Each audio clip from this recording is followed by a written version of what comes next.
Ezekiel 17 from the Net Bible. A parable of 2 eagles and a vine. The word of the Lord came to me.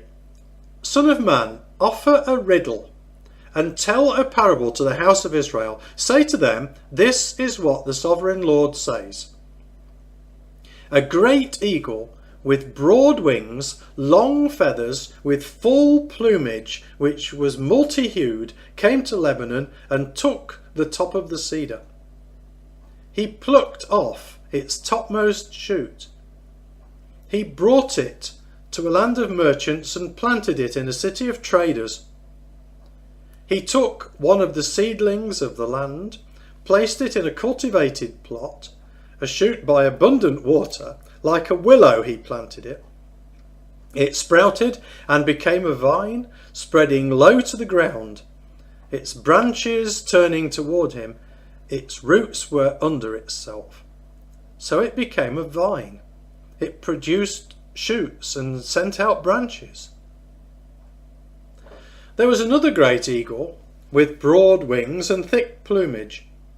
Now this vine twisted its roots towards him and sent its branches toward him to be watered from the soil where it was planted. In a good field, by abundant waters it was planted, to grow branches, bear fruit, and become a beautiful vine. Say to them, this is what the sovereign Lord says. Will it prosper?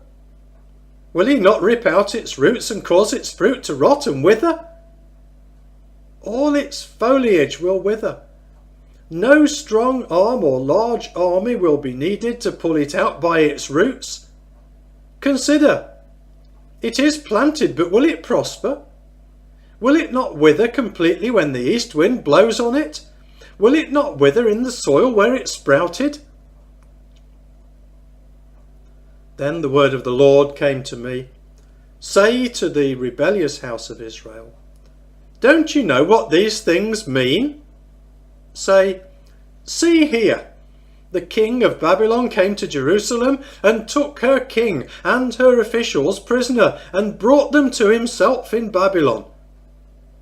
He took one from the royal family, made a treaty with him and put him under oath. He then took the leaders of the land, so it would be a lowly kingdom which could not rise on its own, but must keep its treaty with him in order to stand. But this one, from Israel's royal family, rebelled against the king of Babylon by sending his emissaries to Egypt to obtain horses and a large army. Will he prosper? Will the one doing these things escape? Can he break the covenant and escape? As surely as I live, declares the sovereign Lord, surely in the city of the king who crowned him, whose oath he despised, and whose covenant he broke, in the middle of Babylon he will die.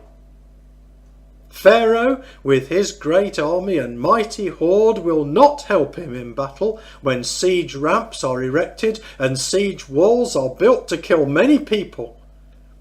He despised the oath by breaking the covenant. Take note, he gave his promise and did all these things. He will not escape. Therefore, this is what the sovereign Lord says. As surely as I live, I will certainly repay him for despising my oath and breaking my covenant. I will throw my net over him, and he will be caught in my snare. I will bring him to Babylon and judge him there because of the unfaithfulness he committed against me. All the choice men among his troops will die by the sword, and the survivors will be scattered to every wind. Then you will know that I, the Lord, have spoken. This is what the sovereign Lord says. I will take a sprig from the lofty top of the cedar and plant it. I will pluck from the top one of its tender twigs. I myself will plant it on a high and lofty mountain, I will plant it on a high mountain of Israel, and it will raise branches and produce fruit and become a beautiful cedar. Every bird will live under it. Every winged creature will live in the shade of its branches. All the trees of the field will know that I am the Lord. I make the high tree low.